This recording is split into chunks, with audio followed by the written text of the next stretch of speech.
assistant professor in PGHL legal. So I used to work on Calmargin. Okay. Professor Nath, you may be Hello. knowing. Yeah,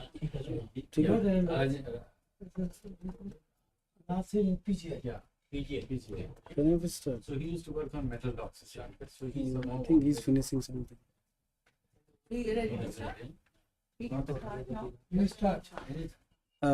Good morning, everyone. I am Dr. Pradeep Sharma, the General Secretary of Biofootprints, a Society for Science Promotion. I welcome you all on the behalf of the society. So today we have amongst us a very renowned personality, Professor Rakesh Bhatnagar. Professor Bhatnagar is well known for developing recombinant vaccine against anthrax. This technology has already been transferred to the industry and the vaccine is undergoing human clinical trials. Professor Bhatnagar has also been the Vice Chancellor of BHU and Kumaon University. He has served the Jawaharlal Nehru University at various important positions like Chairperson, Director and Dean. In addition to being a J.C. Bose Fellow, he is an elected Fellow of all the three major science academies of India. He has been conferred various prestigious awards and recognitions, including the President's Award for Best Innovation, ICMR Award for Outstanding Research Work in the field of immunology. Recently, Professor Bhatnagar has been bestowed with the prestigious National Science Chair by SERB.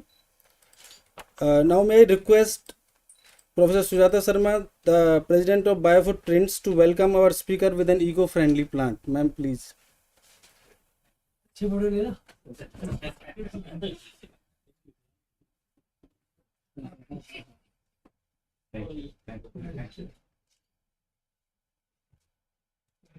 Thank you, ma'am. Now may I request Professor T.P. Singh to give his address on this occasion. Sir, please. Close the TV. No, you can't do that. I will stand here. You have to. We should see, and Now you'll go live. I don't want to go live. There's a problem. What should I say now?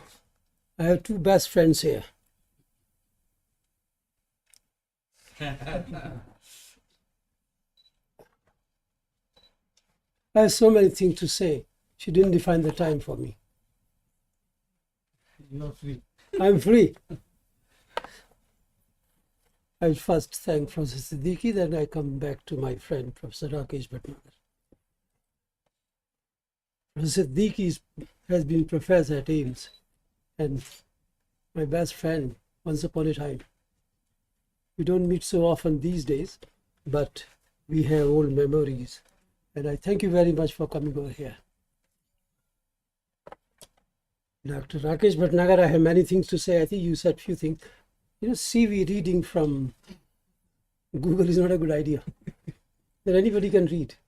What you read, all can see from the Google. But I will say things which you don't know. I'm very happy, Rakesh, that I was involved twice in your career. A little bit contribution. When he entered JNU, I was member of the selection committee. And now he enters in a big position, national chair on science. I'm very happy to be part of this. And it's so rightly that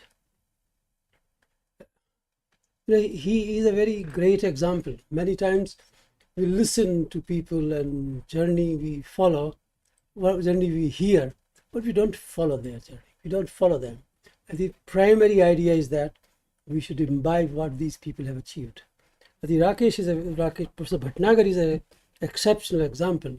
Most of us, many times, including myself, we always are keen to look for big institutions for building of careers.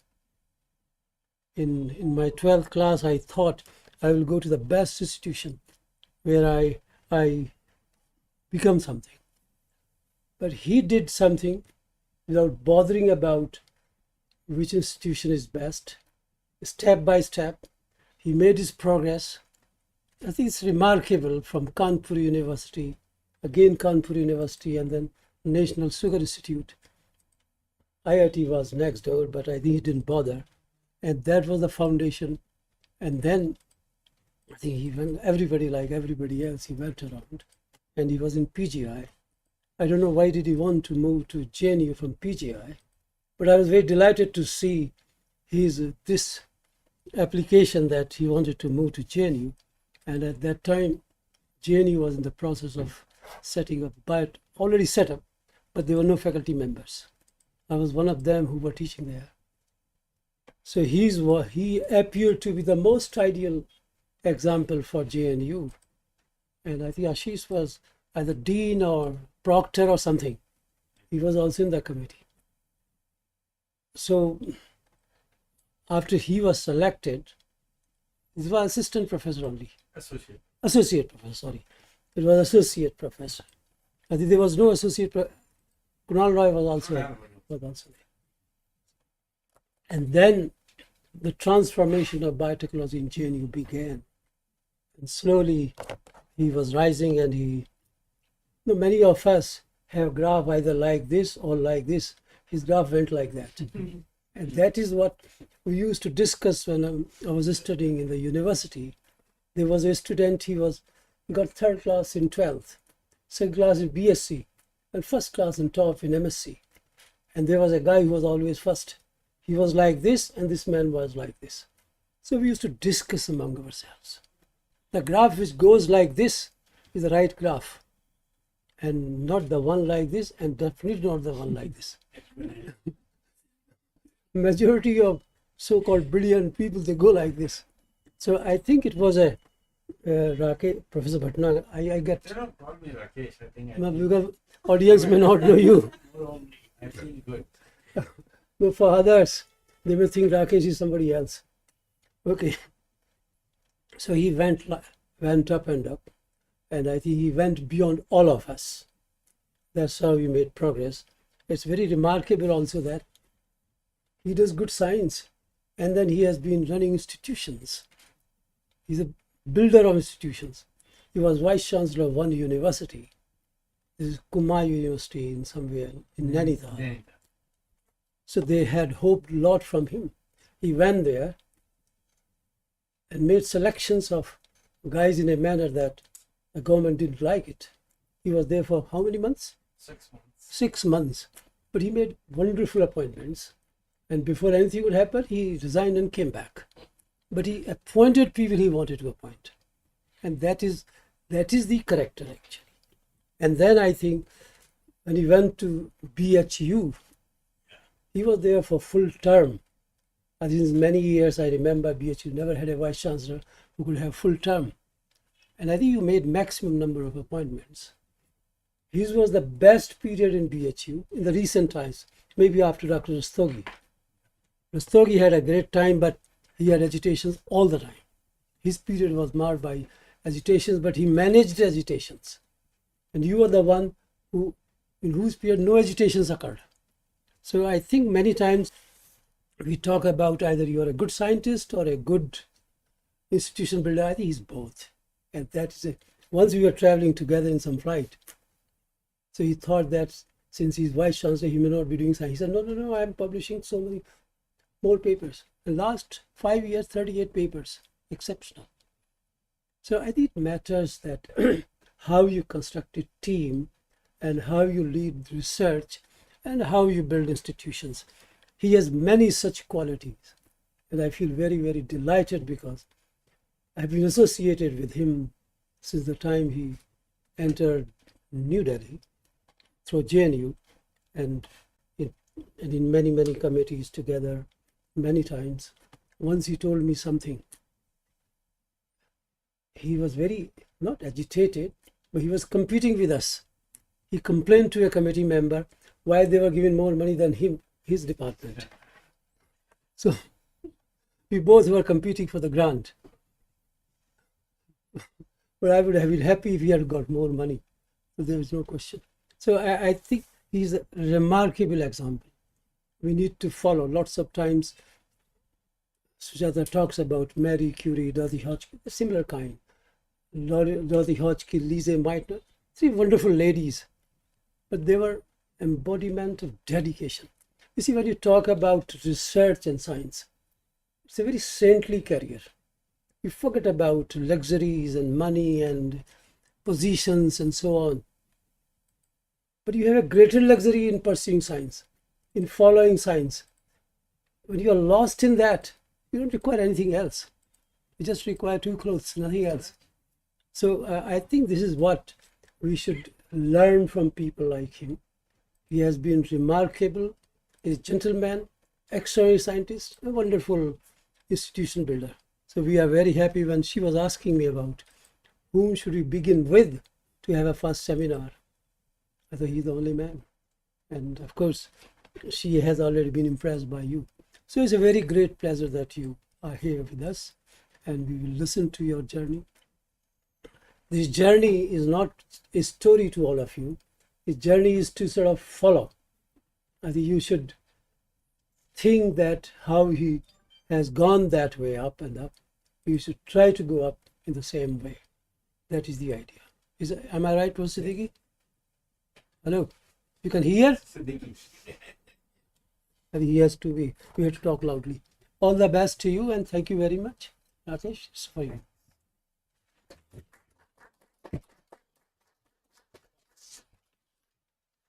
Thank you very much, sir, for your kind words. Now I invite Professor Bhatnagar to share his journey with us.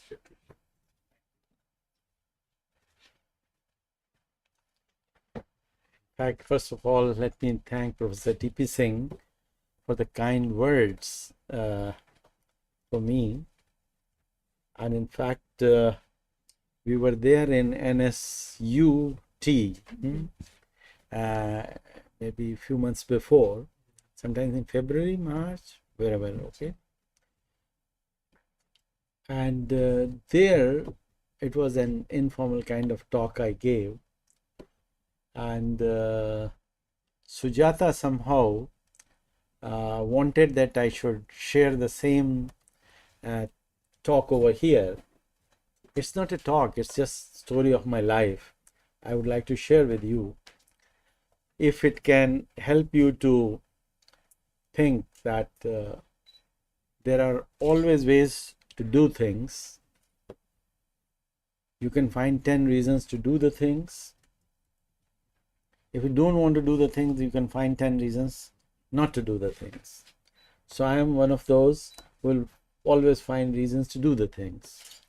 And that's what helped me, as Professor T.P. Singh very nicely put it, to do the things which I always wanted to do. So let me begin. I was born in a small town called Saharanpur. My father was unemployed, and in search of a job, he moved to Kanpur, because Kanpur was an industrial town at that time. So more business, more industry. So there was a possibility of getting a job. I would share with you that he was a psychiatric patient. So sometimes he will get so excited that he will talk a lot, he will spend a lot, he will argue a lot, and in those arguments he will resign the job and again become unemployed. So that is where I began. So at times we had food, at times we didn't have food. Today I am getting food, I didn't know whether tomorrow we are going to have something on our plate or not. But that was the situation, and I had to find my way. So I started going to a neighborhood school, not a great school, as Professor T.P. Singh rightly said, that I could go to a very normal kind of schooling. I didn't go to DPS, I didn't go to modern school, I didn't go to Mothers International School, etc. So just 3 houses away, there was a small school. So my father took me there and got me admitted, and that's it. But let me tell you, the teachers were good. They were dedicated teachers. There are, anytime you want to ask them anything, they will explain you. Even when they are passing by your home, if you have any doubt, they will sit in your home and explain you things. So that's the kind of dedicated teachers we had. So I studied until, let's say, 10th grade. My parents could support me. Once I passed 10th grade, my parents told me that they will not be able to support my studies and I have to work. Because we were a big family, I had 5 sisters and myself, 6, and my parents. In Kanpur, we used to live in one room. You can imagine 8 people living in one room, and sometimes we had some guests also. So it was more or less, I may call it a slum.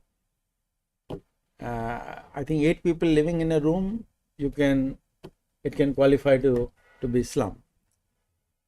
But still I was a very happy child. I never knew anything better than that, so it's okay. So once I finished 10th grade and my parents told me they don't have money to put me in 11th and I must find something to do. So my cousin was resigning a job because he got selected in Indian Army. So I told him that if you tell me where you work, maybe I can go and talk to the company if they give me that job. So I went to the company. This fellow was a Marwadi fellow, came from Calcutta. He had a small factory with 20 employees. And my cousin used to manage his company. So I also went as a teenager and asked him, okay, my cousin is leaving the job. Is it possible if I can get that job? He said, oh, your cousin is very hardworking and very honest. And if you're like him, no problem. You can join from tomorrow. I will give you 100 rupees per month. My cousin used to get 125 because I was new. I said 100 is more than enough. So I learned, to run a company there, to run a factory, to manage 20 employees, give them work so that they are busy. The production takes place. The production will go to big companies. So I will see to it that it reaches on time. We collect the money. The money is deposited in the bank. Then I used to draw some day-to-day expenses money. I used to write account books. I used to write ledger. I used to correspond. I used to do everything for his company. So I would say you can call me a peon to a manager of that company. But I ran it very honestly. Sometimes, the machines used to go out of order. And the engineer used to come from Bombay to fix the machines. And in order to minimize the production loss, I was supposed to stand next to the engineer until the machine starts working. Let it be 2 o'clock in the night, 3 o'clock in the night, doesn't matter. So I used to get the machines fixed, everything, So once I worked for 2 years, I had enough money.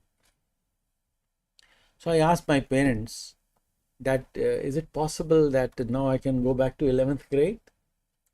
And my mother said, okay, I'll ask your father if it is okay, because they also got used to it that I used to give some money home. So they said, no, if he has earned money, he can go to 11th grade. So when I was resigning my job, this businessman told me that, where are you going? Are you getting a better job? I said, no, I'm going to study. She said, okay, that's good.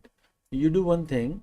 Every summers you can come to my company and work during summer vacations for 2-3 months. So that's what I used to do. So during summer vacations, I used to earn something like 300, 400, 500 rupees, because every time I went, he used to increase some 10 rupees, 20 rupees salary. So finally, till I finished my master's, I was getting 200 rupees. But you know, the day I used to finish exams, I used to go and join his company because I needed money. And that was the reason I could never think of going to a better institutions like All India Institute of Medical Sciences or IISc Bangalore or big places. Although I had little desire to go to medical school because I studied chemistry and biology, which interests me a lot. So I wanted to become a doctor, but you know, impossible. Even during those time, you needed some 100-200 rupees a month to go to study medicine and pay your food bill and hostel, etc. So then I thought, what next I can do, which is more close to the medical sciences. So I thought, okay, let's study biological sciences, let's study chemistry, and that's what I did. And there was no chance I could leave Kanpur, because if I leave Kanpur, who is going to pay my expenses? So I studied in a small university, as I pointed out. And then I wanted to go to IIT Kanpur to study chemistry. To answer your observation, I went and met C.N.R. Rao. So Professor C.N.R. Rao was heading chemistry department at that time. So I went and asked him, okay, I would like to do PhD in your department. He said, he looked at my CV and he said, I'm sorry, we only take people who have physics and mathematics at undergraduate level along with chemistry. Or you have done chemistry honors and subsidiaries are physics and mathematics, but we don't take biology people.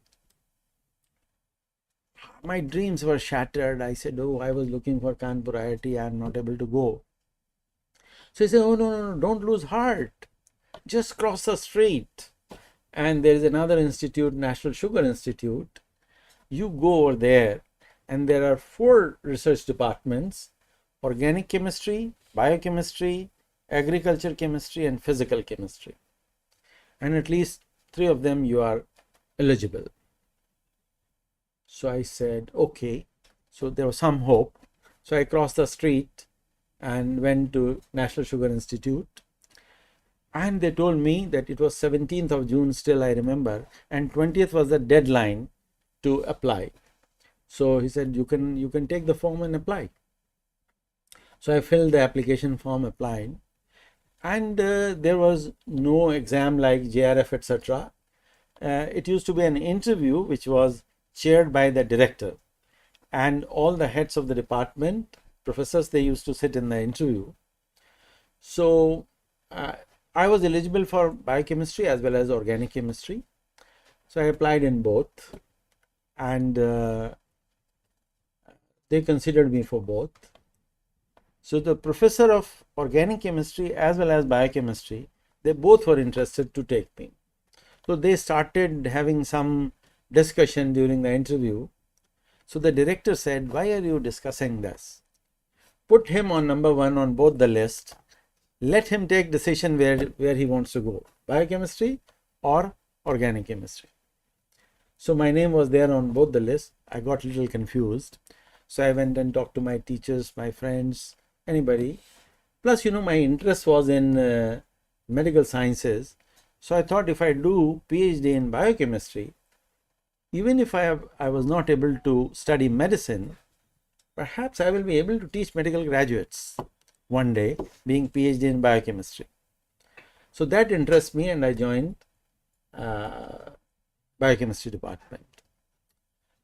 So there, you know, I was working on a blood plasma substitute, dextran, because that's a sugar polymer.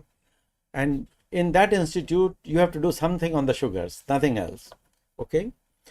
So there is a, let's say, bacterium called Leuconostoc mesenteroides. It converts sucrose into dextran. And so glucose polymerized with little side chains here and there. And it has lot of industrial uses. But at the same time, this causes havoc in a sugar industry, because sugar is converted to dextran. Dextran is a mucilaginous material, so the cane juice becomes very viscous, so it is difficult to filter it, the sugar is difficult to crystallize, and because of this infection you have to shut down the sugar factory, steam all over, and there are losses. So my PhD was to find out the solution for both its use and its control. So that was my PhD. In fact, that biochemistry department was more like biotechnology department. Biotechnology term was not invented at that time, but they used to work always on the applied aspect of biochemistry. They will not do anything basic. So I did that. When I was around 24, I started feeling what will happen once I finish PhD. Suppose I don't get a job, or I don't get any, let us say, a postdoc. So what will happen? So I thought that let me make use of my knowledge in chemistry and create some product which can be sold to some industry. So we were two friends, and we used to discuss this. And Kanpur is a big leather market. So we thought that, okay, let's make some product for the leather industry. Let's say you are wearing leather shoes, I am wearing leather shoe. When we buy, it shines a lot, correct? Later on, no matter how much you polish, it doesn't shine that much. So we wanted to find out what is the chemistry behind it. And the chemistry is, they put a very thin layer of certain molecules, they shine, not the shoe. So we started working on that. Today you may call it nanotechnology perhaps, okay. So we started working on that nanotechnology as a graduate student, as a PhD student. And we found out that somebody from England exports the concentrate to India, and some Indian company dilutes it and sells it in the market. So I thought, why to import something? Country was very short of foreign exchange. Of course, Mr. Modi was not there. So we did a startup as back as in 1975. And Mr. Modi was not there to tell us make in India, but we did make in India. So what we did, we made that formulation. Of course, we went through, a lot of ups and downs, failures, but eventually we succeeded. I may not go into details of that. Once we became successful, what we did, we went to the kabadi market and bought used injection vials. I mean, you used to buy injection during those days in small vials of 5 ml or so. So we bought that, and you could buy with, in kilograms. So we bought something like 500 injection vials, used one. We washed them, dried them in sun, and put that product and distributed a free sample to all 400 industries in Kanpur. And no telephone, no cell phone, no motorbikes. So we went on our bicycle, okay, and told them that we are going to come back after 1 week and get the feedback. I tell you, each one of them was impressed with our product, and they said that your product is better than what we use today. So it was not only import substitute, it was a better product. So I said, are you going to buy this product? I said, yes. I said, how much do you pay for this product? He said, 10 rupees a bottle. our calculation was that we can make this in 3 rupees a bottle of 700 ml. So we said that if we sell it for 7 rupees, are you going to buy? More than 100% profit. So they said, sure, we will save 30%. So now the challenge was, now we have to supply at a larger volume. So we could not make it in the lab in the evening quietly. Okay. So we rented a room, maybe 1/4 of this room, and we wanted to rent it as cheap as possible. So there was no electricity, there was no water, and the rent was 20 rupees a month. So I said, this we can afford. My fellowship was 300 rupees. So I could afford easily 20 rupees a month to pay the rent. So now the question was, in the lab we used to use a stirrer. This product was nothing, mixture of several crude resins and dissolved in alcohol. Okay. So we thought that you needed a stirrer to dissolve it properly, and then you needed a centrifuge to remove the particles and get a real clean material. We didn't have a centrifuge, we didn't have stirrer. So I was passing by a sweet shop, and halwai was making his sweets, So he was using his wooden kind of stirrer. So I got the idea. He said, hey, why can't we make a stirrer? So what we did, we took a metal sheet, made many holes, and attached a wooden rod. Why these holes? So that the viscous fluid can go up and down and get mixed quickly. So we hired a person 50 rupees a month, because I was supposed to do my PhD also. So this 50 rupees per month guy will stir it. And now we needed a centrifuge. So we didn't have a centrifuge. What to do? So I saw that there is a overhead water tank, and somebody has put 6 inches before an outlet to take the clean water. So the same thing we did, that we made a vessel, and 6 inches above we put a tap. So stir and leave overnight.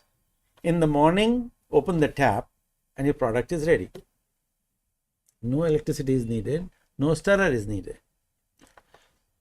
So we wanted some bottles. So people used to throw away beer bottles, okay, Mohan Makins, okay. So we went again to kabaddi shop and said, whatever bottles you get, we are going to buy from you. So he said, 5 paisa per bottle. I said, done, deal is done, okay. So you give us the bottle. So they used to give us bottles, and we used to fill the bottle, and we registered our industry as RB Industries, okay, Rakesh Bhatnagar Industries. And the company which was in the market, that was selling the product with the brand name Camel Brand, okay. I thought we have to drive out camel. So we made a picture of a lion. I said the lion can drive out the camel easily. So we did that. And but of course my love for science was more than business. So a German professor came to my lab, and he delivered a wonderful talk on insulin receptors on liver Kupffer cells. And I asked him a very simple question at the end of the talk, that why are you looking for insulin receptor on Kupffer cells? They don't metabolize glucose. It's the hepatocytes which do this function.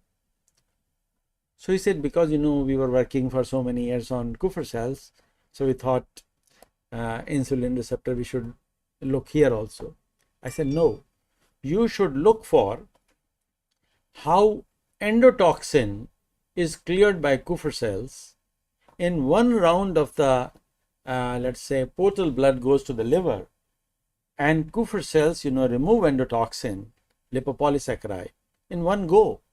That is why otherwise we would have had fever all the time, because in intestine you have a lot of gram-negative bacteria and they make lipopolysaccharide, and it is leached out little by little and it goes to the blood.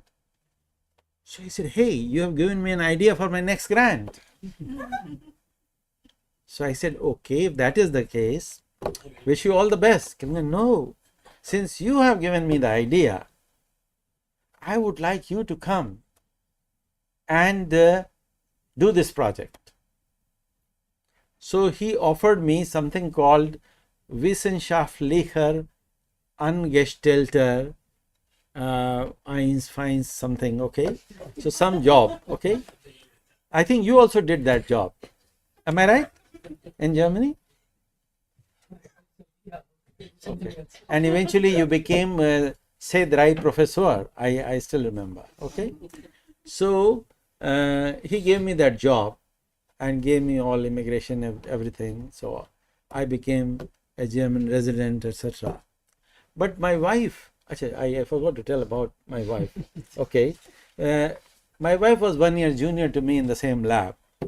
So when he joined, her name is Nirupama Banerjee. She's also a scientist like me.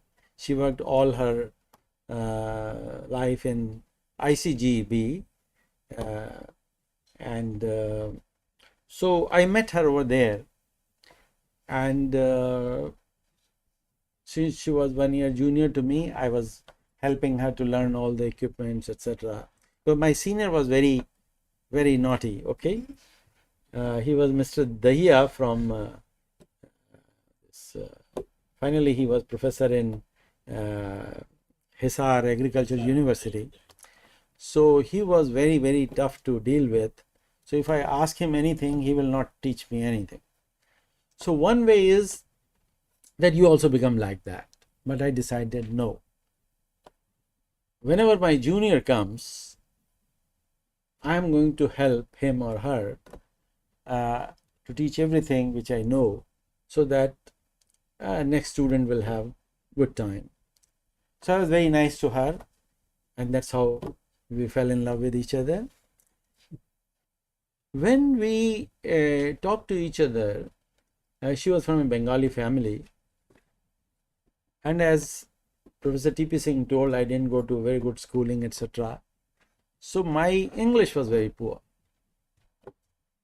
I couldn't talk in English.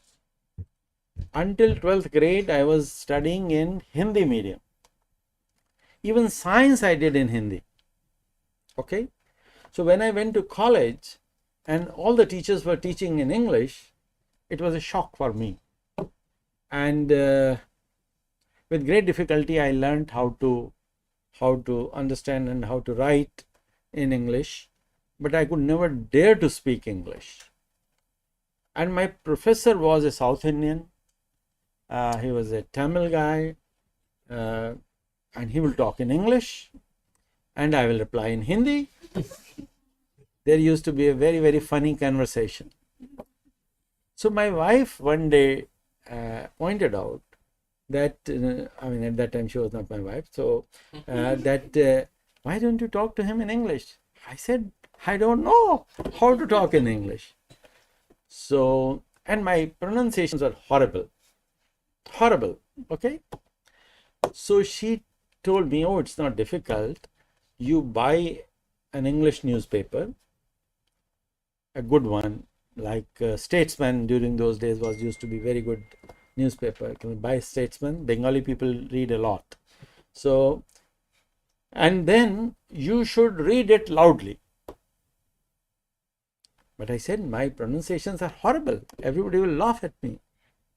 He said, okay, buy a Oxford dictionary.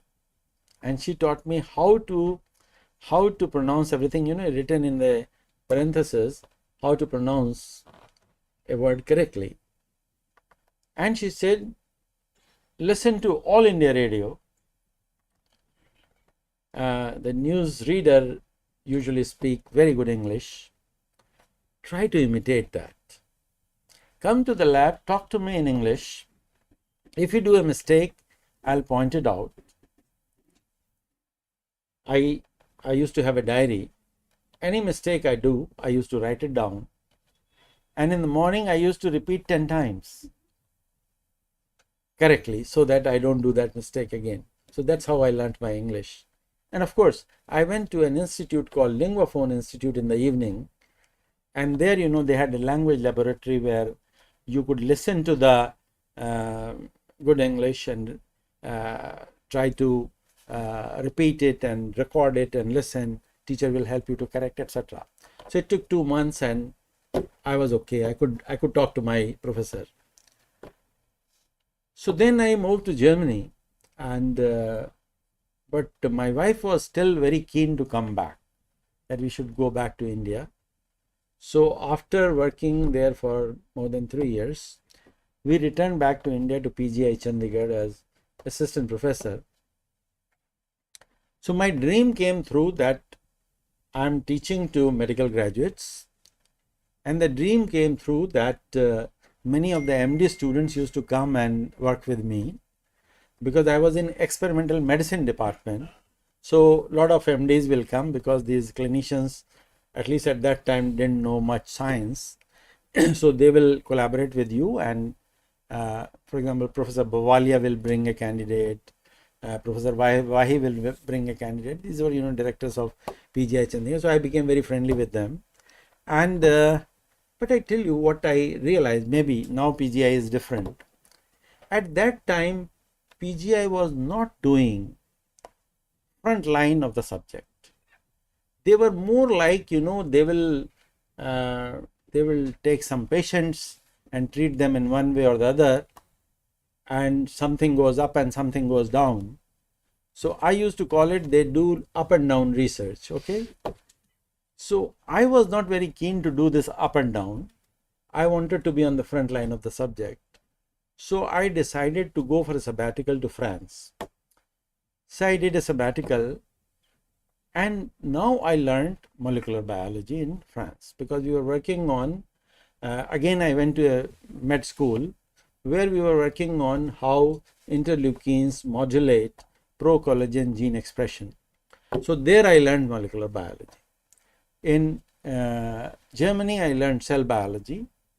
I never did cell culture, tissue culture before. There I learned and published good papers. So then from France, I moved to United States to NIH. Again, that's one of the best medical institutes to work in US. So I was very happy that even if I could not go to the medical school, in my whole life, I have worked in 6 different medical institutes in 3 different continents. So I was happy. But again, while working in US, my wife again started saying that if you want to teach Indian culture to our children, let's go back to India. And that's what we did. And I visited JNU. They organized a talk, and I talked about my work in US. And I never applied by writing the application form. And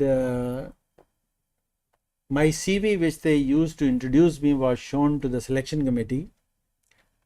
And the selection committee, in their wisdom, and particularly Professor T.P. Singh was an expert, so in his wisdom, they picked me up, and I got the job of associate professor in JNU.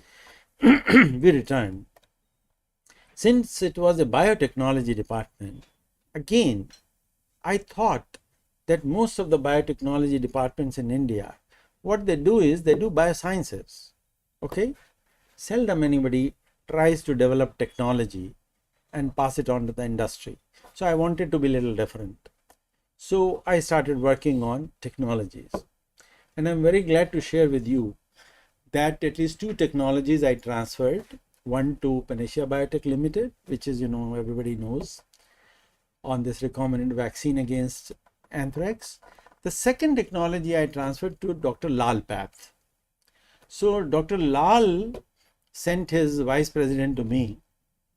He incidentally he has been my student, okay? So he came and he said that you would have heard that everybody uses this gene expert to diagnose Mycobacterium tuberculosis drug resistance. So Dr. Lal was afraid that the cost of the cartridge to begin with was 2,700 rupees. And this is prohibitory because most tuberculosis patients are very poor.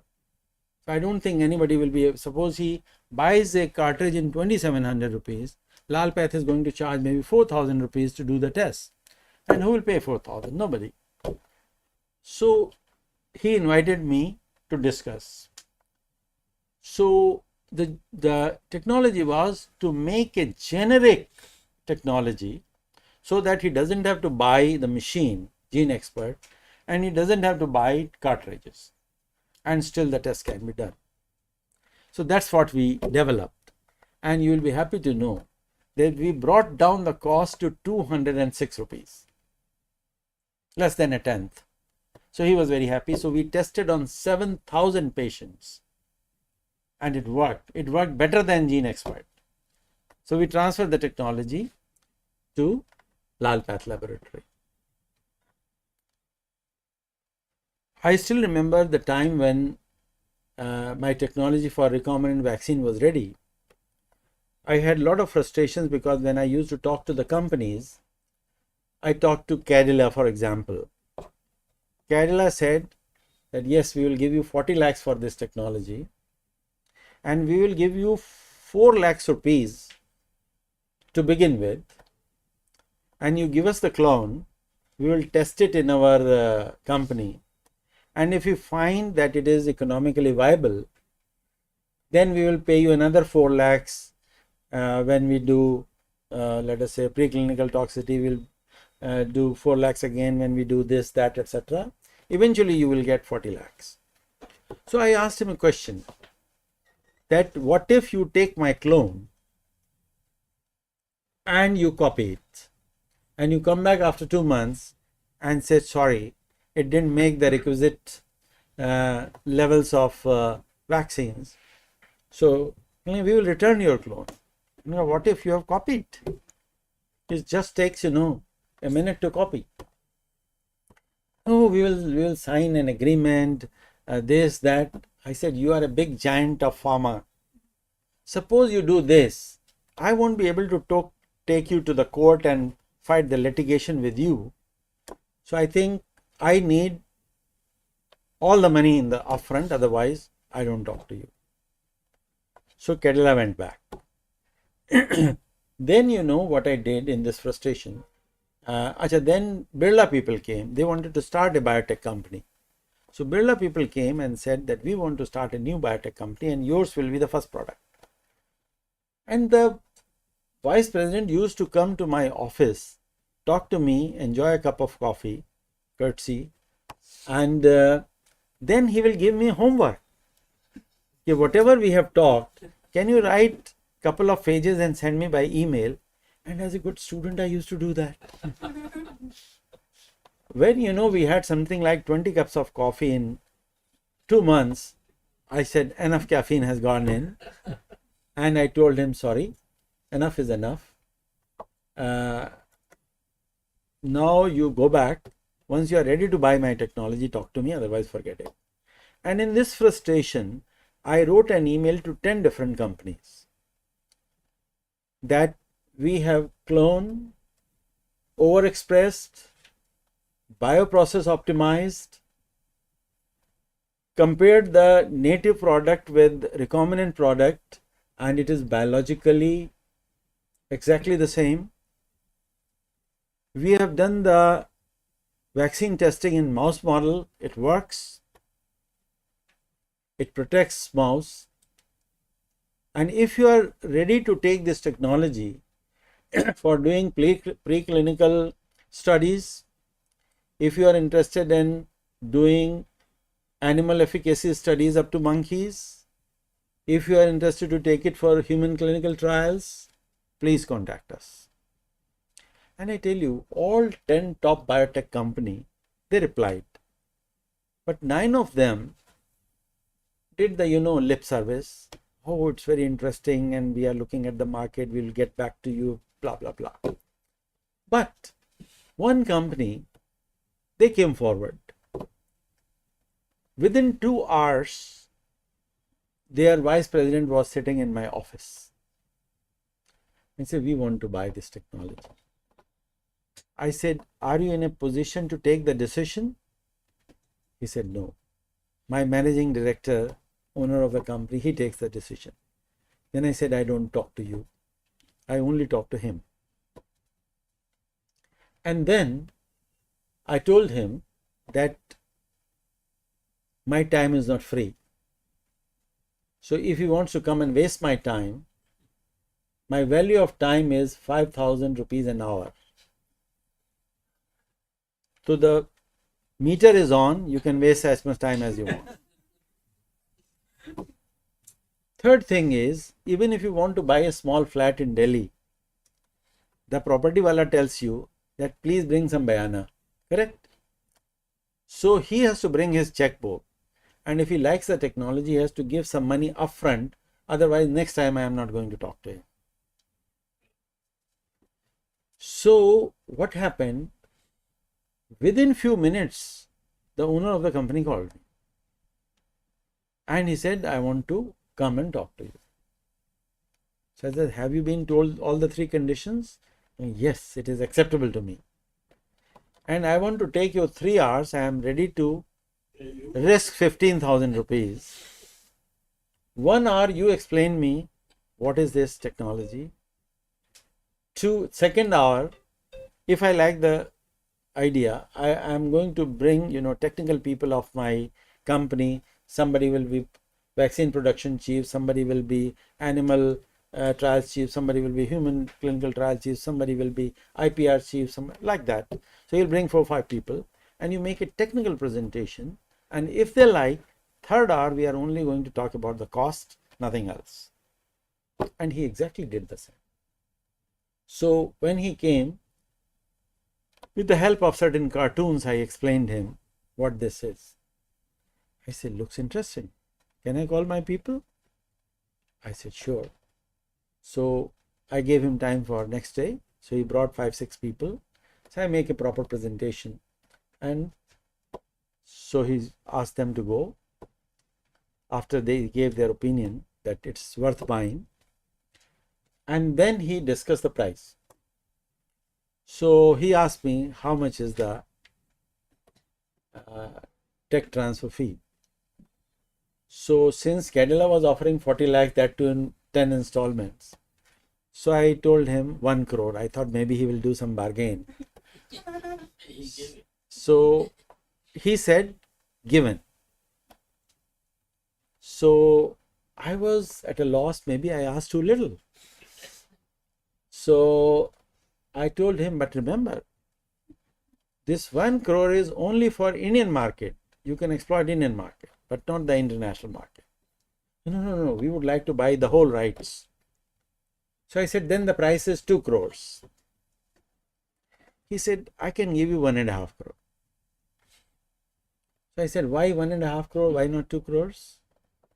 He said, because I am not very sure whether I can exploit the international market. I said, oh, if that is the case, let's make 2 contracts. One for Indian market, one for international market. I don't want extra 50 lakhs if you are not exploiting international market. Forget it. So this fellow said, no. We would like to buy the whole thing and I give you 2 crores. So I think this is just to a nutshell. And once this happened, the news went to DBT secretary, to the Minister of Science and Technology. So Minister of Science and Technology wanted to give a press conference with me. So the news went like a wildfire, and next morning it was there in all newspapers. And that is where I got the first call in the morning of Professor TP Singh. Professor TP Singh, do you remember? You called me. Okay. And you know what did he say? New photographer? And what Professor T.P. Singh said, I am just repeating, I still remember. He said, "Congratulations, Rakesh. I am very glad I got the right person for JNU." That day I came to know that he was in my selection committee. I never knew before. Because he used to come for our board of studies meeting, this meeting, that meeting, this committee, that committee. And he used to be very friendly. He will talk to me, Rakesh, and I used to wonder how he became so friendly. Where have we met before that he knows everything about me? But actually, he knew me through that selection committee. So anyway, so all those things went very well. And gradually, as he rightly said, once I was selected in this Vice Chancellor of Nainital, this Kumaon University, Nainital, that's a state university. And I still remember that I gauged everything and I thought the best thing you can do for this institution is to bring the best faculty. So I called my registrar and said I want to advertise all the vacant positions. There were only 72 vacant positions at that time, and I advertised all of them. So my registrar said, "Sir, Uttarakhand is very beautiful." I said, "Yes." "And this is your first year?" "Yes." "Enjoy the beauty of my state. Next year you can advertise, second year you can advertise, third year you can do the interviews." Because if you do it in the first year itself, you will create a lot of enemies and your stay will be very difficult. I said, if that is the case, let me know how many students are there on campus. He said 11,500. I'm not going to let those people become my enemies. I will have 11,500 friends who will get good faculty members. And that's what exactly I did. But as Professor T.P. Singh told you, that other than that, it was very difficult to do things over there. So I resigned. And even during that time, a couple of things happened very interesting.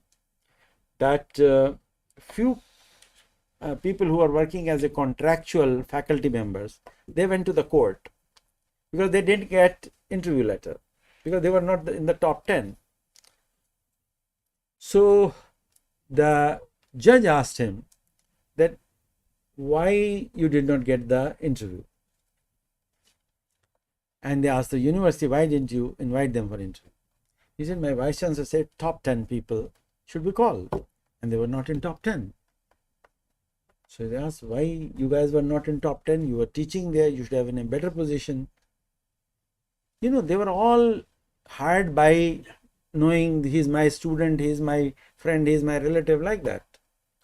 So the Chief Justice, his name is Barin Ghosh, he said, I'm dismissing your case with the cost on you, means the litigants, the contractual teachers. So they had to pay the money for wasting time of the. Then what happened? That a person I selected in chemistry department, he was PhD from IIT Kharagpur, postdoc in Japan and Canada, and were working as a scientist in Singapore on a permanent position, National Institute of Material Engineering. Very sharp boy. So we selected him in absentia. The wife of Teachers Union secretary also applied. She had only 2 papers. This guy had 58 papers. And an impact factor from 2 to 26. Naturally, he got it, but he was selected in absentia. So he did not sign the attendance sheet. So this fellow went to governor, who was my chancellor, that this vice chancellor is very corrupt. He is selecting the people who have not even come for the interview. And here is the proof. No signature. I hope I am not taking too much time. Is it okay? Okay. So then what happened, that governor cancelled that appointment. And the news came to me that he has cancelled the appointment of a person I have selected. He was the best. So I called this person in Singapore. I said, you take the next flight and come to India if you want to save your job. He flew, came to Nainital. I asked a lawyer to prepare his case and file in the High Court next morning.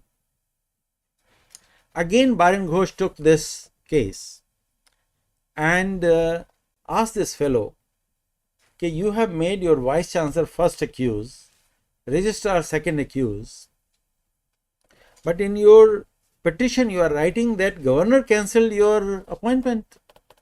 So why didn't you make the governor accused number one? Go and change your petition and bring tomorrow, and I will hear you tomorrow morning. This Baran Ghosh was famous as Pagla Ghosh. He can call anyone, okay? Achha, Uttarakhand is a small state. So the news went to governor. Governor called and asked, what is this going on? We said, see, you have done it. नहीं, इसको ठीक किया जाए. You can only fix it. How? हमने cancel your previous order and reinstate him. He will withdraw his case. The matter finishes. So this fellow called him to Raj Bhavan and asked him, who cancelled your... So he said, sir, you only. Tell him, no. I didn't know you are PhD from IIT Kharagpur. You are such a great nano scientist. So you do one thing. Write an application that university is not allowing you to join. And please give me relief and I will allow you to join. These are politicians, okay? So he wrote the application, he allowed him to join. Anyway, that was very interesting time. I resigned and came back to JNU. And then I applied for this BHU Vice Chancellorship. There were 399 candidates. And they invited 11 of us for an interaction. And 4 of them were from JNU. And 7 were from rest of India. From AIMS also. Pardon? One from AIMS. One from AIMS also, you are right. Professor D.K. Gupta, who is a pediatric surgeon, okay? He was the vice chancellor in KGM. KGMU. In fact, all 11 of us were former vice chancellors. Yes. Perhaps that was the criterion to call us. And it's good I did for 6 months at least. So they could call me for the interview, okay? So when the interview took place, they shortlisted 3 of us. 2 from JNU and 1 from AIMS, Professor D.K. Gupta. And then it went to the President of India, and President of India somehow picked me up. And the reason people speculate, I hope it is correct, that Professor D.K. Gupta was a very nice person. In fact, he became very friendly with me. I used to call him for selecting people in pediatric surgery in BHU. So we are good friends. So when, see, he did his, I think, MBBS from KG Medical College, came to AIMS, rose up to professor. He was Padma Shri, everything.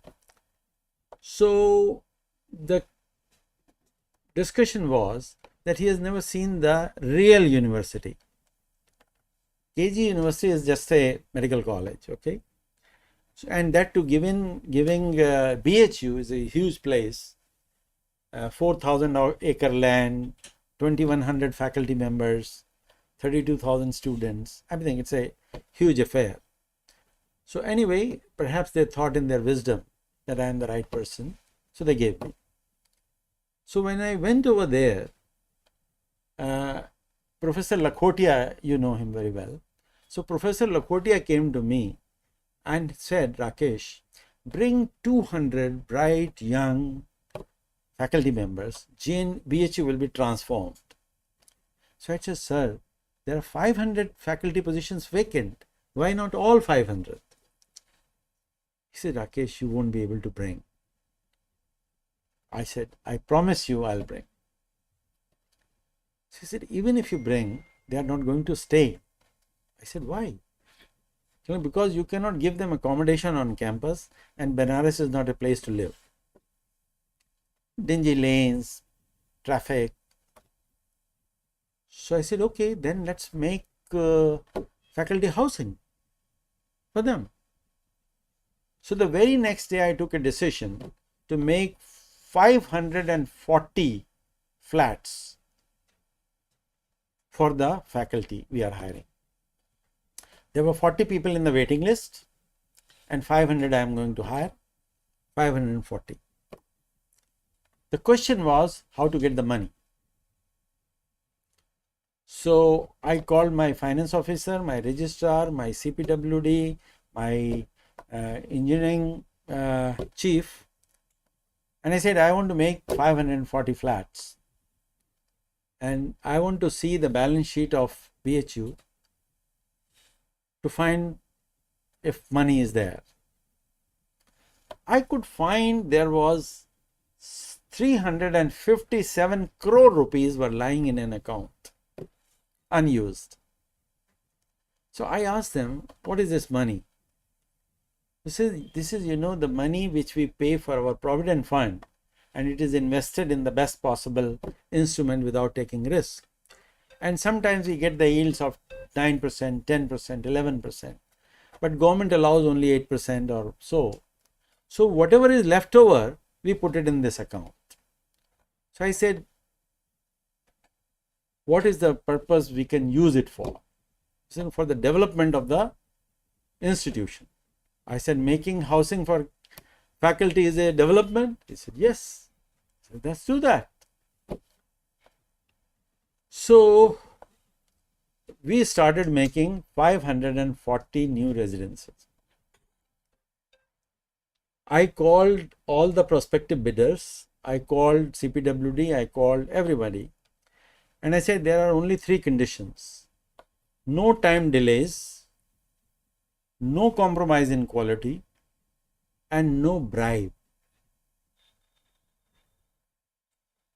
And now bid. I tell you, our bids were anywhere from 28% to 32% lower than CPWD estimates.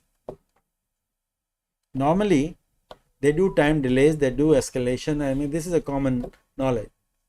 So we could make this 540 flats for new faculty members.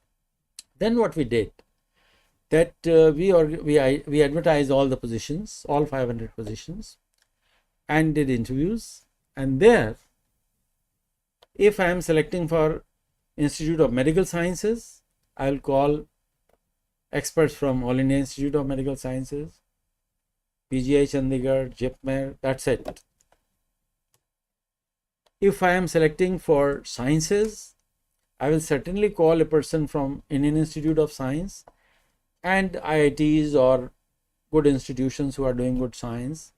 So I think you gave me one in biophysics also, that South Indian guy who has joined. Okay. So we selected 467 faculty members, 33 were none found suitable, and all of them have joined. We got a very special grant, we call it Institution of Eminence, 1000 crores.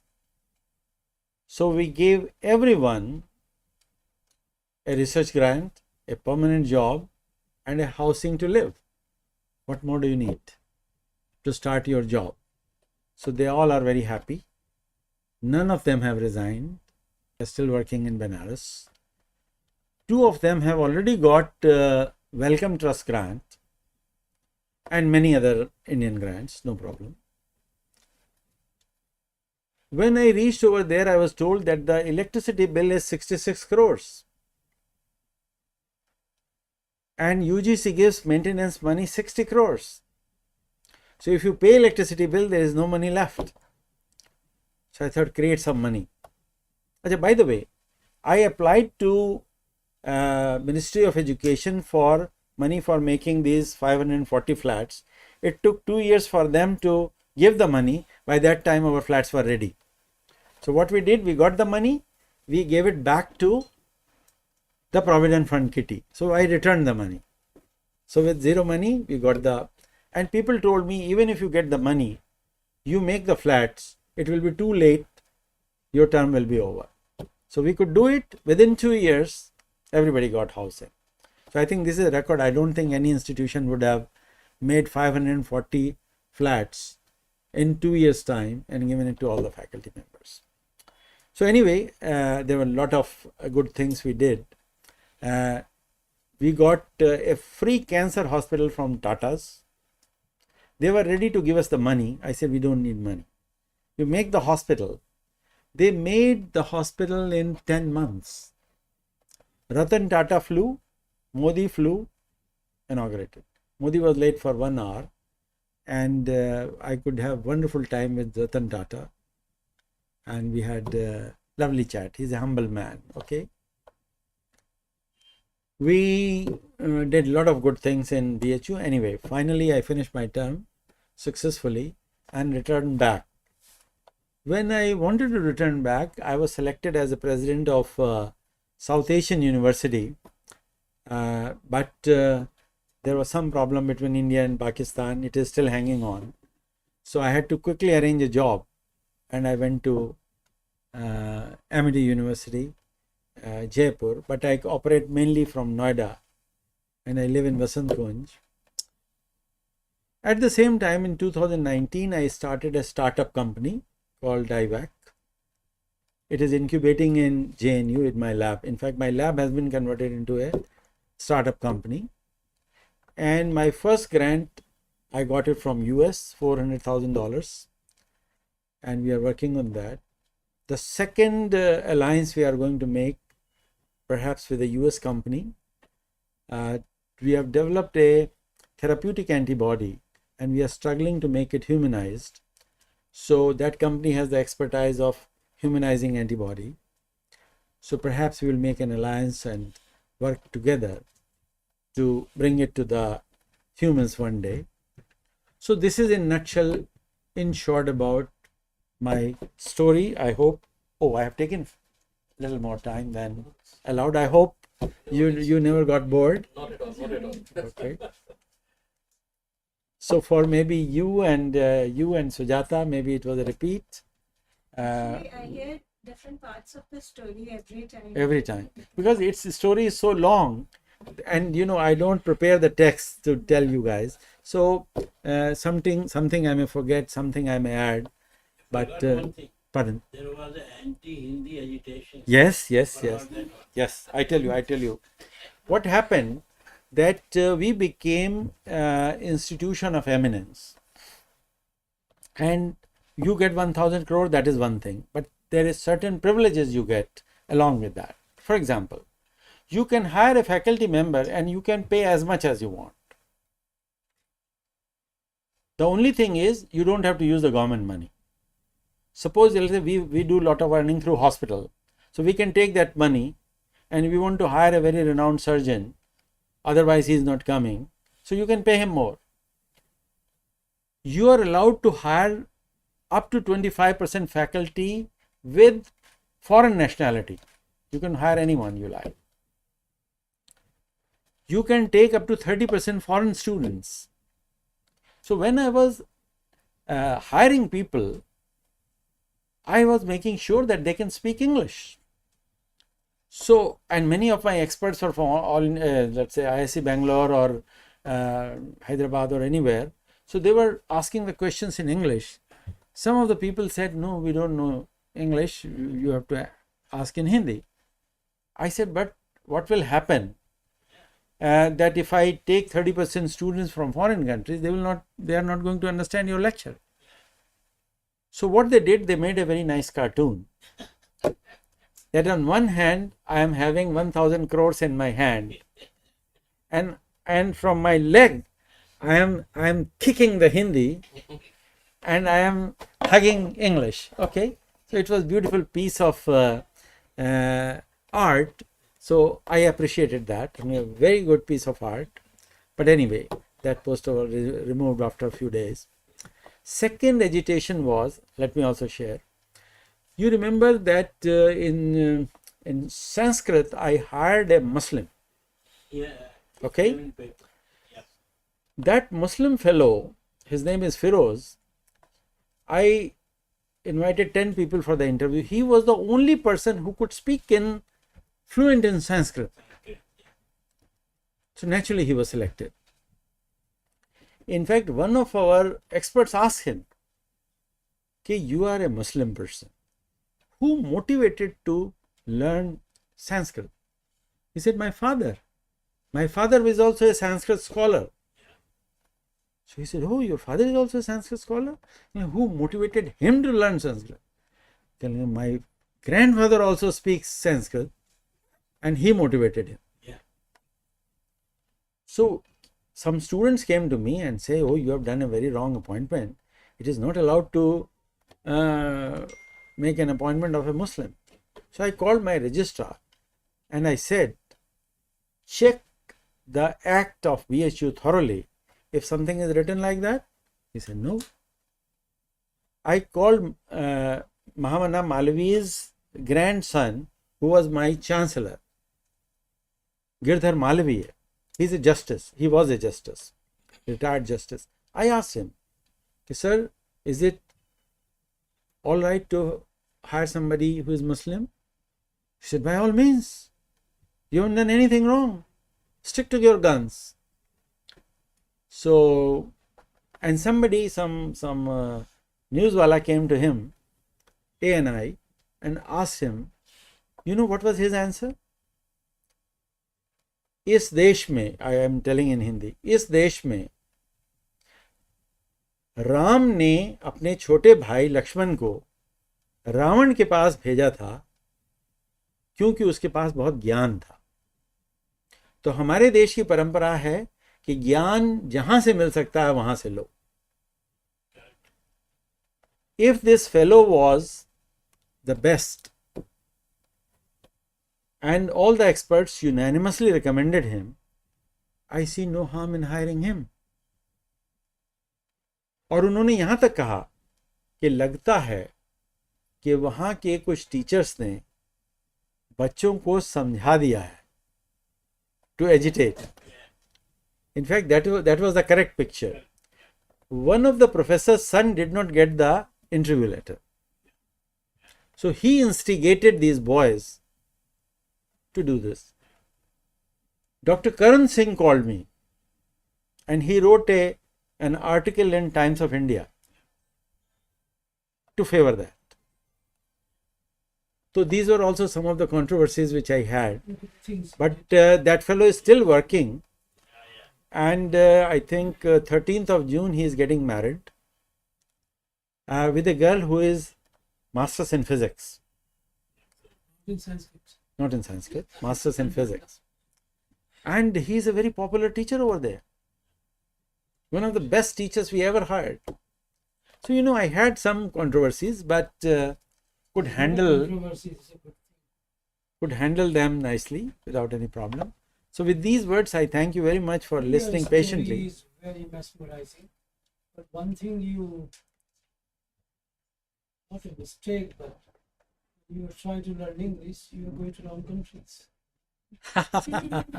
Fortunately, my lab Professor Decker, he had more English speaking people in his lab than German speaking. He had 2 Germans Yet you learn and 7 postdocs. Germanized English. Yeah. And 7 postdocs. Even my technician, Which Leonhard, city you were? Freiburg. Decker was a student of a Nobel laureate, my boss. Also, it's a very isolated small city. Yeah. It's a university town. 180,000 was the population, very small city. But mainly because of the hospital. You have inspired great people today. Sure.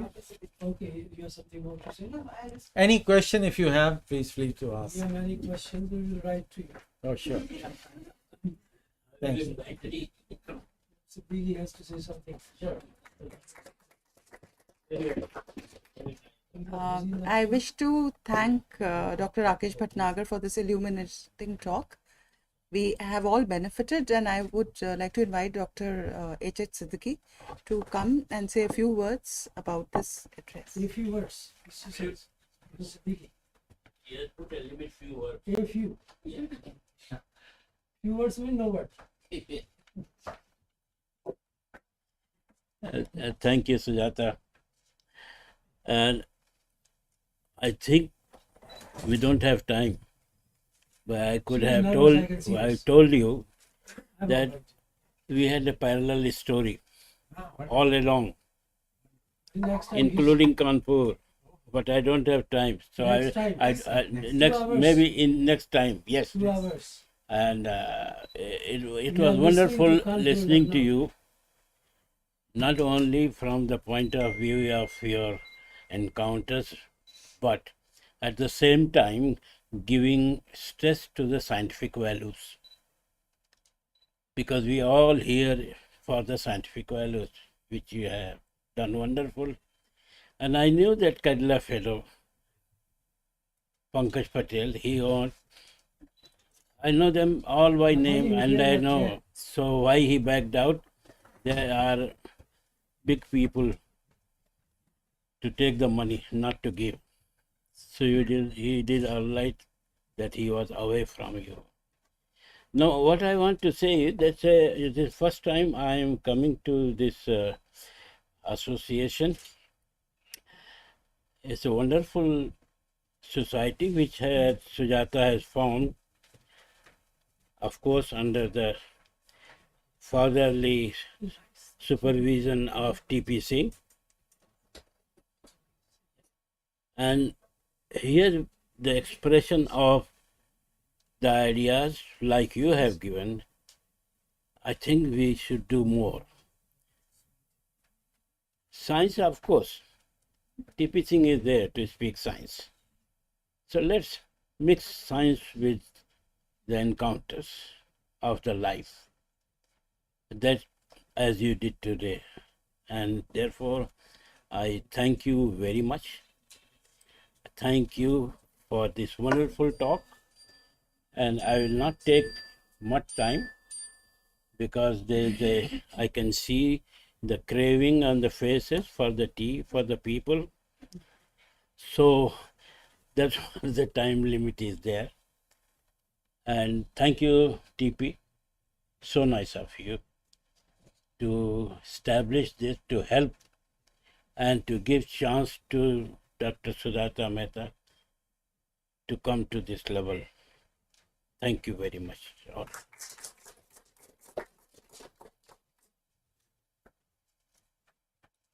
Thank you, sir. Thank you, everyone. Now we can go and for tea near Biophysics lawn. So, It's long. yes, sir.